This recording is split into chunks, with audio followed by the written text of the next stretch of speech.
오늘 여러분과 함께 나눌 말씀은 멈추지 말아야 할 사명, 멈추지 말아야 할 사명이란 제목으로 함께 은혜를 나누고자 합니다. 인생을 살아가면서 무엇인가 이루어야 될 사명이 있는 사람과 아무것도 할 일이 없는 사람과는 엄청난 차이가 있을 것입니다. 똑같은 사람이라도 무언가 이루어야 될 사명이 있을 때 훨씬 더 삶의 활력을 얻고 더 행복해하는 것을 볼 수 있습니다.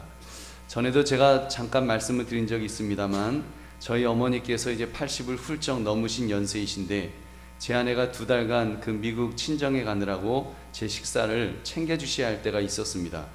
그때 이제 사명이 생기신 것입니다. 그래서 그런지 평소보다 더 눈빛이 반짝반짝 빛나는 것을 제가 보았습니다. 아주 살림을 맡아 하셔야 한다는 이 사명이 생기시니까 더 힘을 내시고 신나하시는데 어르신들에게도 한 번씩 일감을 맡겨드려야 되지 않나 그런 생각을 제가 한 적이 있었습니다. 많은 경우 여러분 사명이 삶의 활력소를 준다는 사실입니다. 이런 일화가 또 있습니다. 아프리카 선교의 개척자라 불리우는 데이비드 리빙스턴, 그는 30년 동안 아프리카 내륙을 횡단하면서 오지의 문명과 복음을 전파한 사람입니다. 그가 언젠가 사자에 물려서 큰 부상을 당한 적이 있었습니다. 그때 사람들은 저 사람 죽을 거다 전부 그렇게 생각했습니다. 근데 그때 그 리빙스턴이 유명한 말을 남겼습니다. 사명자는 그 사명을 이루기까지 죽지 않습니다. 그는 그의 확신대로 죽지 않고 살아났습니다. 그래서 그에게 주어진 사명을 다 마칠 때까지 정글 속 탐험을 계속했던 것입니다.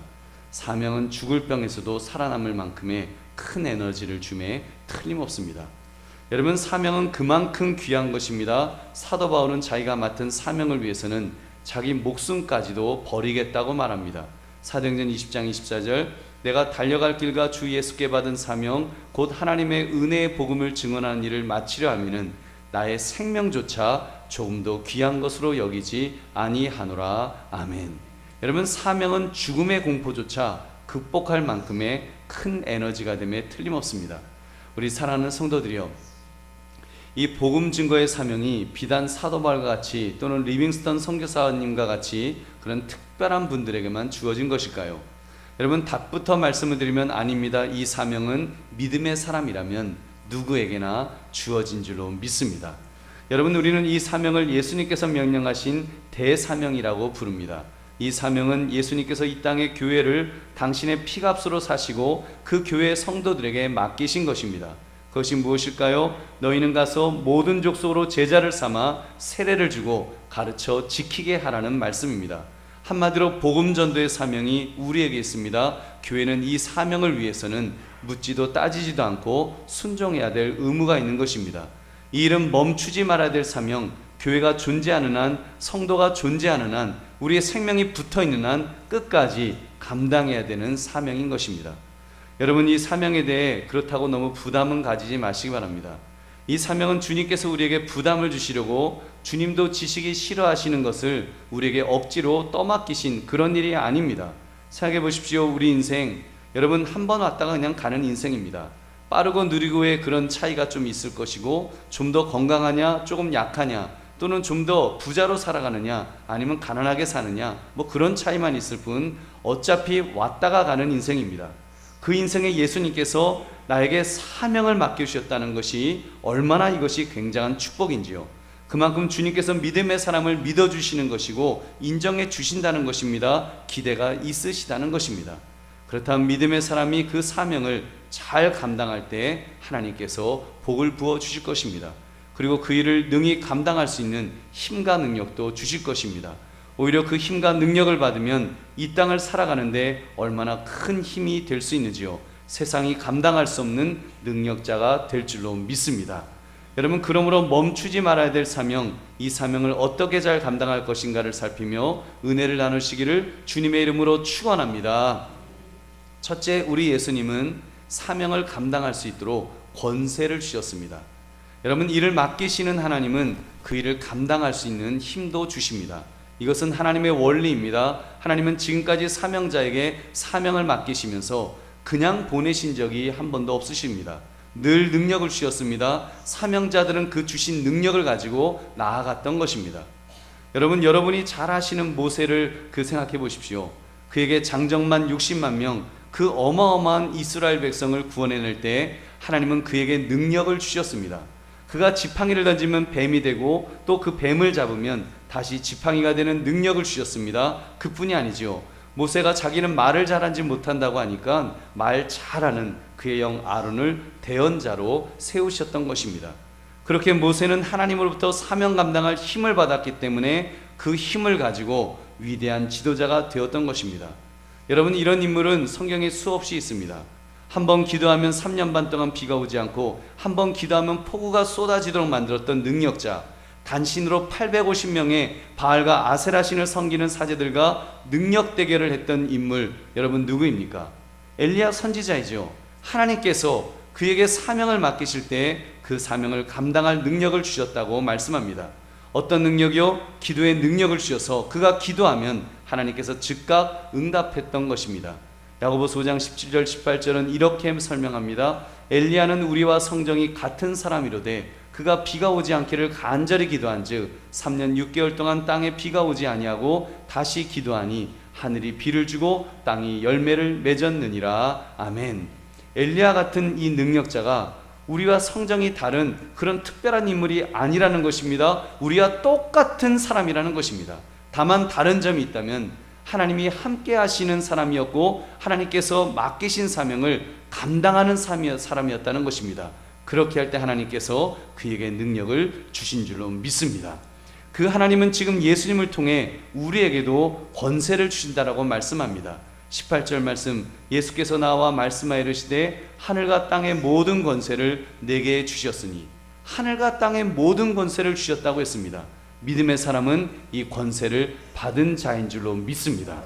여러분 기억합시다. 우리가 이 땅에서 잘 먹고 잘 살다가 죽으라고 주신 그런 권세는 없습니다.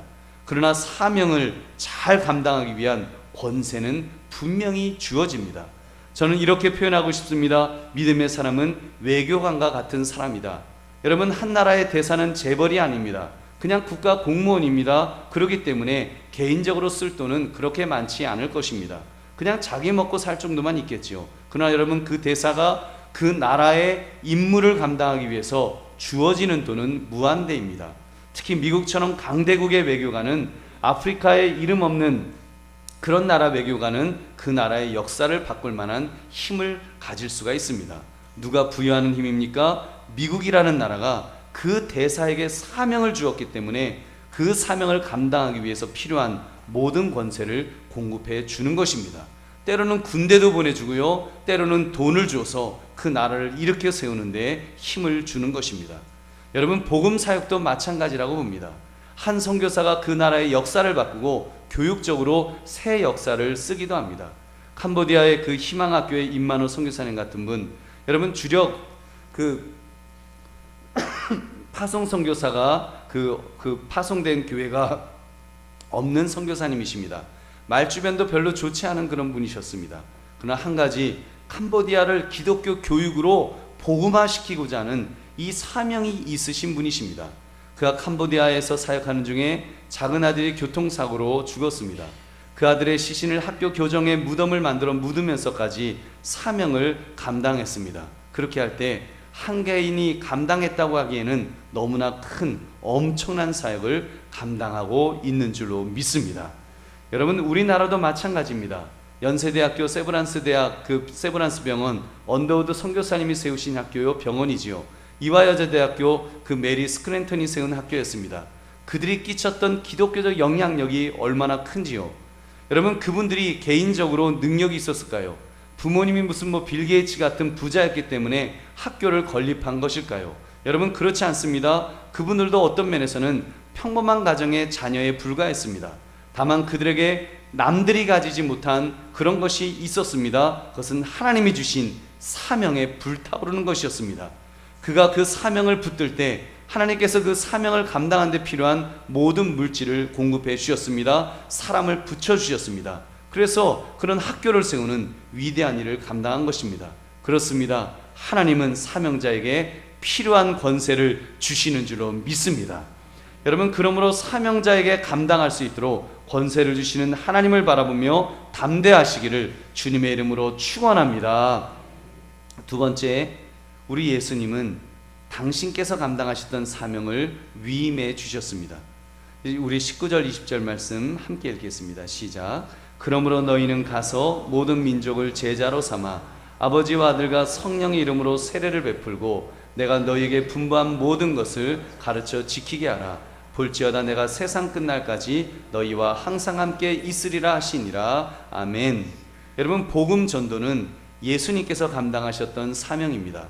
하나님의 아들 예수 그리스도는 그 일을 3년간 감당하시다가 이제 하늘로 승천하셨습니다. 그렇다면 그 일은 누가 이어서 감당해야 되겠습니까? 당연히 예수님께서 공생애 동안 세우셨던 그 12 제자들이 감당해야 되었을 것입니다. 그렇게 제자들은 제자 삼는 사명을 이어받았습니다. 그런데 그 사명을 12 제자만 받은 것일까요? 여러분, 아닙니다. 거기에는 500명이 넘는 사람들이 같이 있었습니다.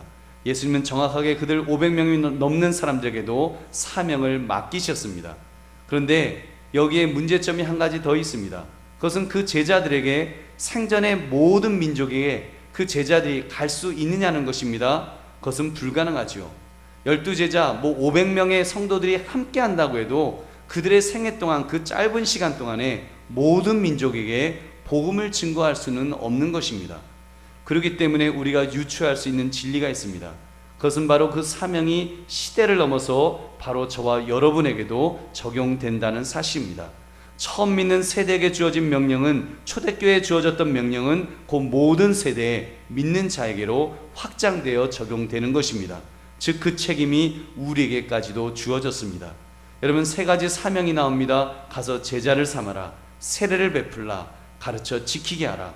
주님의 명령은 이렇게 3중적입니다. 특히 제자 삼는 것, 그것은 주님이 행하셨던 대로 행하도록 그렇게 만들라는 것입니다. 그렇습니다. 우리 주님은 그렇게 일을 맡기셨습니다. 그리고 우리는 그 사명을 받아서 끝까지 감당해야 합니다. 이것이 하나님께서 우리를 향해 품으신 뜻입니다. 성경은 그런 내용을 우리에게 지속적으로 보여주고 있습니다. 여러분이 잘 알고 계시는 창세기 12장을 보시면 아브라함이 어떻게 하나님의 사명을 받게 되었는지를 우리가 찾을 수 있습니다. 우리 한번 창세기 12장 1절부터 3절 말씀 함께 읽겠습니다. 시작. 여호와께서 아브라함에게 이르시되 너는 너의 고향과 친척과 아버지의 집을 떠나 내가 내게 보여줄 땅으로 가라. 내가 너로 큰 민족을 이루고 내게 복을 주어 내 이름을 창대하게 하리니 너는 복이 될지라. 너를 축복하는 자에게는 내가 복을 내리고 너를 저주하는 자에게는 내가 저주하리니 땅의 모든 족속이 너로 말미암아 복을 얻을 것이라 하신지라. 아멘. 여러분, 하나님께서 아브라함에게 내게 보여줄 땅으로 가라, 내가 지시하시는 땅으로 가라, 그렇게 말씀하십니다.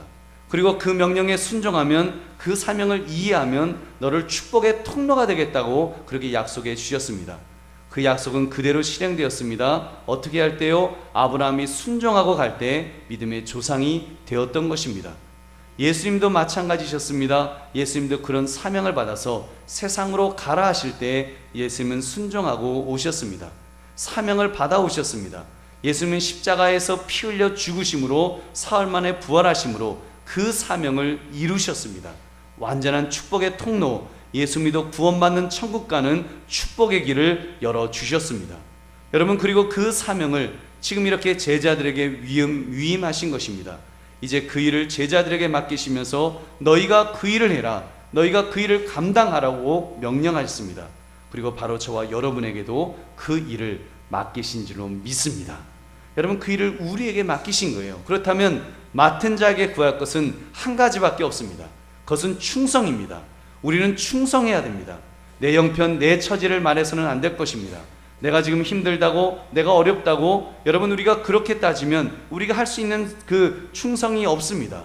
맡은 자에게 구할 것은 충성이라고 하셨기 때문에 우리는 충성해야 될 줄로 믿습니다. 예수님은 심지어 아버지를 장사하고 돌아와 쫓겠다는 자를 향해 이렇게 명령하셨습니다. 마태복음 8장 22절. 예수께서 이르시되 죽은 자들이 그들의 죽은 자들을 장사하게 하고 너는 나를 따르라 하시니라. 아멘. 여러분, 무슨 말씀입니까? 진짜 믿음의 사람은 부모 장사도 치르면 안 된다는 말씀일까요?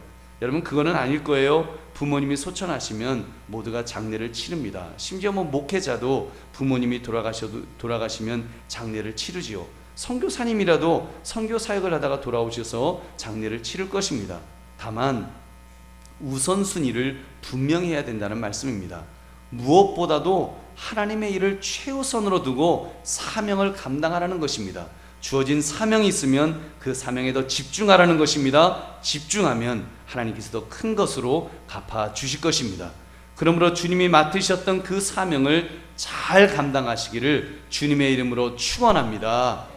세 번째, 우리 예수님께서 주신 사명은 주님과 끝까지 함께하는 일임을 잊지 말아야 합니다. 여러분, 주님은 우리를 고아처럼 내버려 두지 않으십니다. 함께 해주신다고 말씀하였습니다. 20절을 우리 다시 한번 같이 읽겠습니다. 시작. 내가 너희에게 분부한 모든 것을 가르쳐 지키게 하라. 볼지어다 내가 세상 끝날까지 너희와 항상 함께 있으리라 하시니라. 아멘. 내가 세상 끝날까지 너희와 항상 함께 있겠다. 우리 예수님 약속하였습니다. 예수님께서는 사명 가진 모든 자에게 격려하기를 원하셨습니다. 볼지어다라고 예수님을 지금 따르는 자들에게 주의를 환기시키고 있습니다. 너희들 볼지어다 하면서 지금 말씀하는 거예요. 아마 여러분 아마 예수님 때도 그랬을 것이고 여러분 중에도 사명에 대해 불만을 가지고 있는 분도 혹 계실지 모르겠습니다. 예수님, 내 몸 하나 건사하고 살기도 힘든데 왜 교회에서는 자꾸 어려운 일을 맡기려고 드십니까? 더구나 일을 잘하면 왜 일을 더 많이 맡깁니까? 수고했어요 그렇게 말을 해놓고는 이것도 해주세요 저것도 해주세요, 더 많은 일을 그렇게 맡깁니다. 그러다가 번아웃 되어서 탈진에 빠지기도 합니다. 그래서 우리 주님께서 정말 그런 약속을 주시는 것입니다. 그렇게 되지 않도록, 너희가 탈진하지 않도록, 너희가 지치지 않도록 내가 너희와 항상 함께 있겠다 지금 약속하십니다. 여러분, 혼자 내버려 두지 않으시겠다는 것입니다. 함께 해주시겠다는 것입니다. 함께 하시며 옆에서 도와주시마 약속하였습니다. 그래서 사실은 여러분, 사명을 붙들고 살면 수지 맞습니다. 왜냐하면 임마누엘의 하나님을 나의 하나님으로 모시고 살 수 있기 때문입니다. 엄밀하게 말하면 우리가 모시고 사는 것이 아니라 하나님께서 우리와 함께 사시겠다고 약속해 주셨습니다. 여러분, 이게 얼마나 귀한 말씀이에요. 우리가 하나님을 붙들고 살아도 정말 귀한 것인데 하나님께서 함께 사시겠다, 내가 너희와 함께 하겠다라고 우리 예수님 직접 그렇게 약속해 주셨습니다. 그것이 얼마나 멋진 인생이 되겠습니까? 여러분, 우리가 인생을 살아가면서 신앙생활하면서 똑같이 신앙생활하는 것 같아도 사명으로 사는 사람과 사명 없이 사는 사람은 전혀 다른 스타일의 삶을 살게 될 것입니다. 그 사람이 아무리 오래 믿었더라도, 그 사람이 목사님이라도 장로님이라도 권사님이라도 사명 없이 살아가고 있다면 그분은 고아처럼 사는 사람일 것입니다. 여러분, 왜 그런지 아십니까? 사명이 없으면 무슨 힘으로 살겠습니까? 사명이 없으면 자기 힘으로 살아야 됩니다. 아니라고요? 나는 하나님을 믿는 사람이기 때문에 하나님이 힘을 주신다고요? 물론 맞는 말씀입니다만 아마 반쪽만 맞는 말씀일 것입니다. 솔직히 말씀드리면 본인이 하나님의 능력으로 산다고 착각하고 있는지도 모르겠습니다.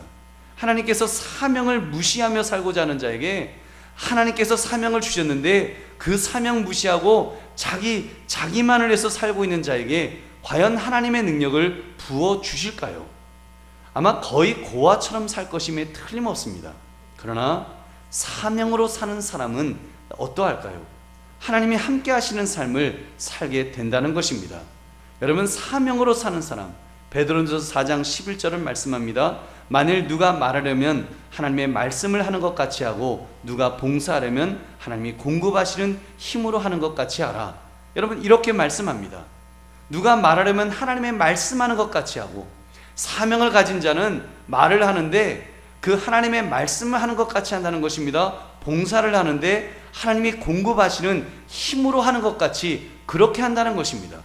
하나님이 힘을 주신다는 거예요. 하나님이 함께 하신다는 것입니다. 주께서 약속하신 것이 바로 이러한 약속인 것입니다. 우리 예수님께서 거기다가 더 분명한 말씀하셨습니다. 내가 세상 끝날까지 너희와 항상 함께 있으리라. 여러분, 예수님의 강조점이 느껴지시는가요? 함께 있겠다 하셨습니다. 얼마만큼요? 항상 있으시겠다고 말씀하십니다. 그것도 세상 끝날까지, 세상이 끝나는 그날까지, 즉 무한한 약속을 주시고 계시는 것입니다. 여러분, 그 예수님은 믿는 자가 복음을 전할 때 그를 돕기 위해 단 한순간도 예외 없이 항상 그와 함께 하신다는 것입니다. 비록 그 사람이 증거하는 일로 인해서 능력과 고난과 순교의 자리에 있다 할지라도 말입니다. 여러분, 그렇습니다. 예수님은 사명자와 함께 하실 것입니다. 모든 발걸음마다 함께 하실 것입니다. 날마다 함께 하실 것입니다. 가진 것이 없이 지낼 때에라도, 능력을 받을 때에라도, 가난할 때에라도, 아플 때에라도, 모든 시험을 당하는 중에라도 함께 하실 것입니다. 또한 슬퍼할 때에도, 아무것도 갖지 못했을 때에도, 죽음에 직면할 때에라도 주님은 함께 해주실 것입니다. 심지어 기뻐할 때에도, 풍부에 처할 때에도 주님은 함께 해주십니다. 오죽하면 우리 예수님의 이름이 임마누엘이라고 그렇게 부름을 받으셨겠습니까? 마태복음 1장 23절에 보라, 처녀가 잉태하여 아들을 낳을 것이요 그의 이름은 임마누엘이라 하리라 하셨으니 이를 번역한즉 하나님이 우리와 함께 계시다 함이라. 아멘. 우리와 함께 계시다, 저와 여러분과 함께 계신 줄로 믿습니다. 여러분, 이것이 우리 주님의 모습입니다. 여러분, 이 약속은 하나님께서 아브라함에게, 이삭에게, 야곱에게 하셨던 말씀입니다. 여러분, 사명이라는 것, 복음을 전한다고 하는 것, 여러분, 우리가 주님의 길을 가는 것입니다. 우리가 그 인생을 여러분 어디에서도 갈 수 있습니다. 꼭 교회에서만 가는 것 아닙니다. 신학교 가야만 되는 것 아니고, 여러분 무슨 그 선교사로 나가야만 되는 것 아닙니다. 내 삶의 현장에서, 내 가정에서, 내 직장에서, 내 이웃에게서도 우리가 사명을 붙들고 나아갈 수 있습니다. 우리 믿음의 조상들이 그렇게 살았습니다. 아브라함에게, 이삭에게, 야곱에게 그렇게 사셨습니다. 그렇게 하셨습니다. 야곱이 형 에서를 피해 도망할 때가 있었습니다. 광야 들판에서 혼자 돌베개를 베고 잠을 청했습니다. 얼마나 두렵고 떨렸을까요? 무서웠을까요? 야곱 혼자 남은 것 같은 외로움과 두려움에 사로잡혀 있을 때 하나님은 꿈속에서 그에게 약속해 주셨습니다. 창세기 28장 15절, 내가 너와 함께 있어 내가 어디로 가든지 너를 지키며 너를 이끌어 너 이 땅으로 돌아오게 할지라. 내가 내게 허락한 것을 다 이루기까지 너를 떠나지 아니하리라 하신지라. 아멘. 내가 너를 떠나지 않겠다, 너와 함께 하겠다. 여러분, 그렇게 약속했습니다. 하나님은 약속하신 대로 아브라함에게, 이삭에게, 그리고 야곱에게 그렇게 사셨습니다. 하나님의 명령을 따라 사명을 붙들고 살아갈 때 하나님이 함께 주신 것입니다. 그리고 그들과의 약속을 생각하셔서 그들의 후손들에게도 그렇게 하셨습니다. 다윗 왕에게 약속해 주셨습니다. 그 자손들에게, 그 다윗의 후손들에게도 그들이 하나님의 말씀대로 살면, 사명을 붙들고 살면 그때마다 하나님은 구원해 주셨습니다. 하나님은 함께 해 주셨습니다. 하나님은 그들에게 복을 부어 주신 것입니다. 우리 사랑하는 성도들이여, 이 원리는 우리 믿음의 사람들에게도 그대로 적용될 것입니다. 지금 우리는 믿음으로 아브라함의 후손들이 된 사람들입니다. 우리가 아브라함의 후손으로서 하나님께서 명령하신 사명을 붙들고 그 사명에 순종하면 우리 하나님께서는 가장 기뻐하실 줄로 믿습니다. 우리 삶의 현장이 여러분 그 길입니다. 천국 가는 그날까지 우리는 주께서 우리에게 주신 사명을 붙들고 그렇게 살아가는 사람들입니다. 직장에서 여러분의 사역을 잘 감당하는 것도 사명이라면 사명일 것입니다. 자녀를 잘 키우는데 믿음으로 키우는 사람은 그것이 사명이 될 것입니다. 가정을 돌보는데 내가 정말 하나님의 사람으로서 그렇게 최선을 다하는 것도 여러분 사명이라면 사명일 것입니다. 우리가 여러분 그렇게 정말 사명을 붙들며 하나님 내 삶의 현장에서 내가 그렇게 사명자로 살기를 원합니다. 우리가 그렇게 결단하면 하나님은 그 사람에게 복을 부어 주실 줄로 믿습니다. 우리가 기대했던 것보다 훨씬 더 놀라운 복을 부어 주실 것입니다. 아예 하나님께서 함께 해주시는 성령 충만한 은혜를 부어 주실 줄로 믿으시기 바랍니다. 여러분, 그러므로 오늘 말씀 멈추지 말아야 될 사명, 복음 증거의 사명을 감당함에 있어서 우리 잘 감당합시다. 우리가 직장에서, 사업장에서 그렇게 살아가는 것도 중요하고 또 더 구체적으로 우리가 때로는 교회가 기회를 줄 때 우리가 그 일을 감당하는 것입니다. 내일 관사도로 향하는 오지 선교팀도 복음 증거하러 이제 힘차게 가시기 바랍니다. 우리 힘차게 갑시다. 여러분 함께 가시면 함께 하시는 우리 하나님의 은혜가 분명히 우리에게 더하여 주실 줄로 믿습니다. 그리고 우리가 8월 27일에 작정할 우리 VIP 태신자 2차 작정에도 여러분 용기를 내시기 바랍니다. 여러분 주변에 분명히 내가 작정해야 될 그런 영혼이 있을 것입니다. 그분을 작정하고 우리가 기도하는 그것도 주님이 우리에게 맡겨주신 사명이라면 사명입니다. 주님이 맡겨주신 사명 붙드십시오. 여러분, 그것은 우리 인생의 기회입니다. 우리가 기왕 한번 왔다 가는 인생인데 우리가 주께서 우리에게 주신 그 사명 우리가 붙들면 하나님께서 감당할 수 있는 힘과 능력을 주실 줄로 믿습니다. 순종하면, 기쁨으로 감당하면 하나님께서 함께 주실 것입니다. 하나님이 책임져 주시는 인생이 될 것입니다. 사명을 붙들면 손해보고 죽는 것이 아니라 더 풍성하게 채워 주실 줄로 믿습니다. 그러므로 결코 멈출 수 없는 사명, 우리 정말 주님 뜻대로 살아가는 사명, 또 전도와 선교의 사명, 천국 가는 그날까지 살아가는 그 사명, 우리 잘 감당할 수 있는 저와 여러분 되시기를 주님의 이름으로 축원합니다.